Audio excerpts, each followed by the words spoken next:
Salam alaikum, j'espère que vous allez bien. Bienvenue dans la chaîne éducative pour améliorer mon français. Aujourd'hui, je vais vous présenter une nouvelle leçon d'études de langue pour le niveau collège. Ça sera notre vidéo numéro 112. On va parler de l'expression de la condition. Pour les objectifs de la leçon d'aujourd'hui, ils sont les suivants.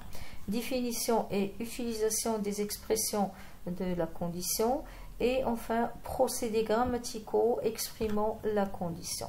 Donc, pour définir, on va commencer par un exemple, tout simplement. Si tu travailles sérieusement, tu réussiras. Donc, la réussite dépend du travail. Donc, tant que tu travailles sérieusement, tu réussiras automatiquement. Donc, l'expression de la condition, elle sert à quoi? Elle sert à présenter une situation dont la réalisation dépend d'une autre. Donc, tant qu'il n'y a pas le travail sérieux, il n'y aura pas la réussite. Ok? On utilise des mots ou des structures pour montrer que l'action principale n'aura lieu que si une condition est remplie. L'action principale dans la phrase, ici, c'est le fait de réussir. Donc, le fait de réussir n'aura pas lieu que si la condition de travailler sérieusement est remplie. Voilà. Pour l'utilisation, l'expression de la condition permet d'abord d'exprimer une possibilité ou une hypothèse. Si j'économise assez d'argent, j'achèterai une voiture. Donc le fait, c'est possible, si j'économise de l'argent, je vais acheter une voiture automatiquement. Donc voilà. Donc pour l'utilisation, la deuxième utilisation, on utilise la condition pour donner un conseil ou un avertissement. Si tu veux progresser, tu dois faire des efforts. Donc, c'est bien un conseil avec un aspect d'avertissement. Si tu veux progresser, tu dois faire des efforts. Tu veux pas progresser, tu fais pas des efforts. Donc, voilà. Si tu fais pas des efforts, tu vas pas progresser. Donc, troisième utilisation, faire une suggestion ou une proposition. Si on allait au club ce soir, donc c'est une suggestion ou bien une proposition. Et enfin, la dernière utilisation, exprimer une conséquence dépendante. Tu tomberas malade si tu ne mets pas ton manteau. Donc, on a une conséquence que tu vas subir si jamais tu ne mets pas ton manteau. C'est le fait de tomber malade. Voilà les utilisations de la condition. Pour les procédés grammaticaux, l'expression de la condition peut être réalisée à l'aide de plusieurs procédés grammaticaux qui introduisent un complément circonstanciel de condition. On va voir ça. Donc, on a un nom, ou bien un groupe nominal, ou bien un pronom introduit par une préposition. Je vais donner les exemples pour les trois critères, pour les trois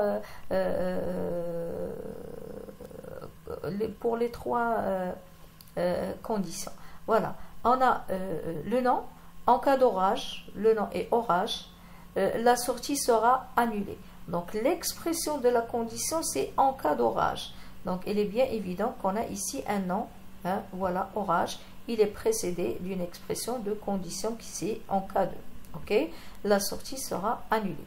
Voilà, si jamais il y a l'orage, la sortie sera annulée automatiquement. Deuxième exemple, sans ton aide précieuse, je n'aurais pas pu finir à temps.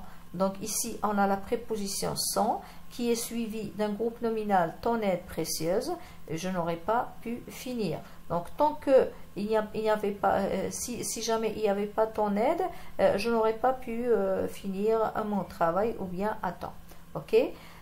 Pour le troisième exemple, sans lui, le projet n'aura jamais vu le jour. Donc on a une préposition plus quoi? Plus un pronom, sans lui. Donc, le projet n'aura jamais vu le jour. Donc, il est indispensable pour le projet. Donc, si jamais il n'était pas là, le projet n'aura pas lieu. Ok? Voilà. Donc, pour les verbes à l'infinitif, donc le procédé grammatical avec verbe à l'infinitif, à condition de bien réviser, tu réussiras ton examen.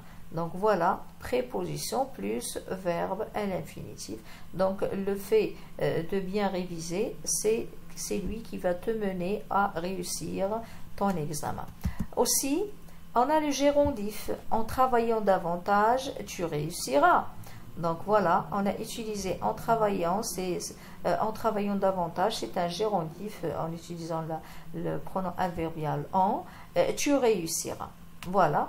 Et enfin, on a la proposition subordonnée, on va la voir puisqu'il y a plusieurs éléments, on va la voir sur la prochaine diapo. Ce qui nous importe ici, c'est que les procédés grammaticaux, il y en a 4. Le premier, c'est nom, groupe nominal ou bien pronom introduit par une préposition.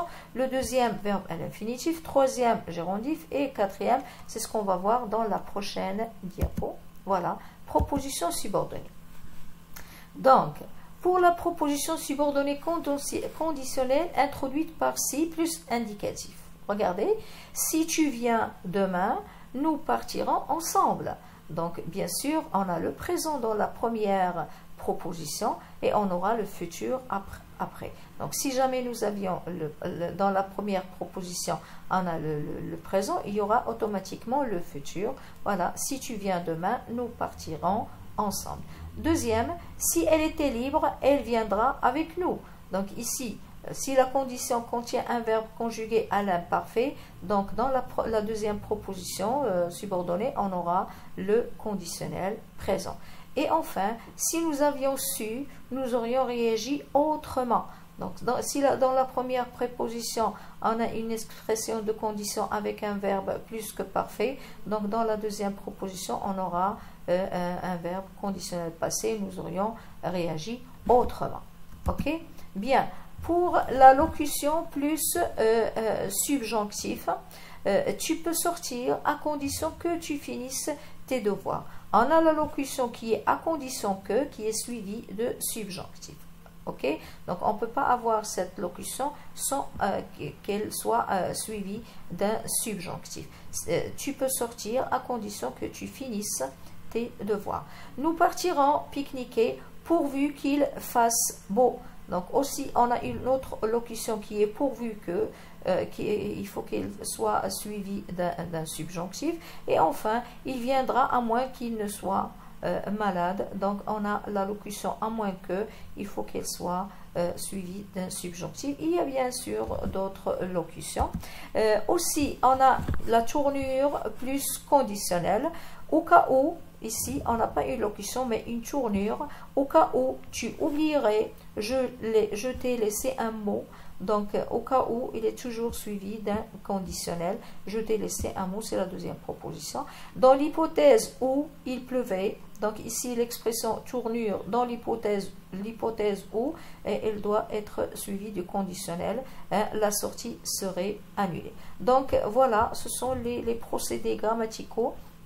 On a déjà parlé des 3 procédés et maintenant on a parlé de la proposition subordonnée. Elle est soit proposition subordonnée conditionnelle introduite par si plus indicatif, ou bien locution plus subjonctif, ou bien tournure plus conditionnelle. Voilà, j'espère que j'étais claire. J'espère aussi que vous avez bien bénéficié de ma leçon. Merci de laisser un commentaire. Au revoir. Wa fi amanillah.